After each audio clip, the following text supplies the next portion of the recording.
വന്ദേമാതരത്തെ വെട്ടിമുറിച്ചവർ വിഭജനത്തിന് കളമൊരുക്കിയെന്ന് പ്രജ്ഞാപ്രവാഹ ദേശീയ സംയോജകൻ ജെ നന്ദകുമാർ. കൊല്ലം അഞ്ചലിൽ നടന്ന ഹിന്ദു ഏകതാ സമ്മേളനത്തിൽ സംസാരിക്കുകയായിരുന്നു അദ്ദേഹം. മാതാ അമൃതാനന്ദമയി മഠത്തിലെ സ്വാമി വേദാമൃതാനന്ദപുരി സമ്മേളനം ഉദ്ഘാടനം ചെയ്തു. ഹൈന്ദവ ഏകീകരണത്തിന്റെ ശംഖുലി മുഴക്കിയാണ് അഞ്ചലിൽ ഹിന്ദു ഏകതാ സമ്മേളനം നടന്നത്.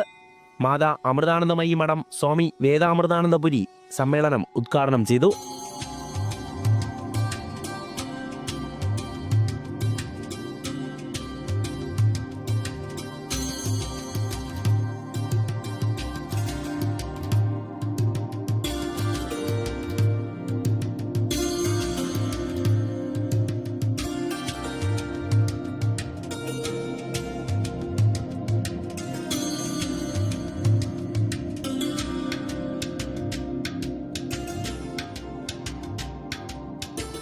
നമ്മുടെ പ്രസിഡന്റ് മുതൽ പ്രധാനമന്ത്രി തുടങ്ങി എല്ലാം നമ്മളെടുത്താൽ ഇവരൊക്കെ രാഷ്ട്രത്തിന് സംഭാവന അല്ലെങ്കിൽ ലോകത്തിന് തന്നെ സംഭാവന നൽകിയത് രാഷ്ട്രീയ സ്വയം സേവക സംഘത്തിൻ്റെ ആ പരിശീലനമാണ്, ആ ആദർശമാണ്, ആ ത്യാഗമാണ്.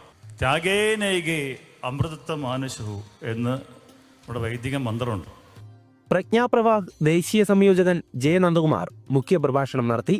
സ്വാതന്ത്ര്യ സമരത്തിന്റെ പ്രേരണാമന്ത്രമായ വന്ദേമാതരത്തെ വെട്ടിമുറിച്ചവരാണ് ഭാരത വിഭജനത്തിന് കളമൊരുക്കിയതെന്നും ഇന്നും ഹിന്ദുക്കളെ ഇല്ലാതാക്കാൻ സംഘടിത ശ്രമം നടക്കുന്നുവെന്നും അദ്ദേഹം പറഞ്ഞു. ആ വന്ദേമാതരം എന്ന ഉപനിഷത്ത് സൂക്തത്തെ നമുക്കറിയാം, മന്ത്രം തെറ്റായി ഉച്ചരിക്കാൻ പാടില്ല എന്നാ പറയുക. ഇത് തെറ്റായി ഉച്ചരിക്കുക മാത്രല്ല, അതിനെ വെട്ടിമുറിച്ച മഹാഭാവികൾ അവരാണ് ഭാരതത്തിന്റെ വിഭജനത്തിന് ഉത്തരവാദികൾ.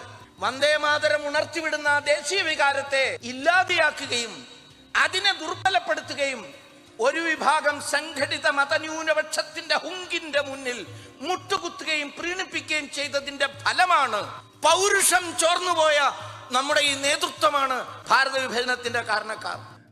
കേരളത്തിൽ ഭരിക്കുന്നവരും പ്രതിപക്ഷവും ഒരുമിച്ച് അയ്യപ്പന്റെ സ്വർണം കക്കുന്നുവെന്നും ഹിന്ദുവിന്റെ ആരാധനാലയത്തിൽ മാത്രമാണ് അവർക്ക് കണ്ണെന്നും അദ്ദേഹം പറഞ്ഞു. അയ്യപ്പന്റെ സ്വർണം കക്കുന്നത് അതിൽ ഭരിക്കുന്നവനും പ്രതിപക്ഷത്തിരിക്കുന്നവനും ഒരുമിച്ചാണ് എന്ന് നമുക്കറിയാം.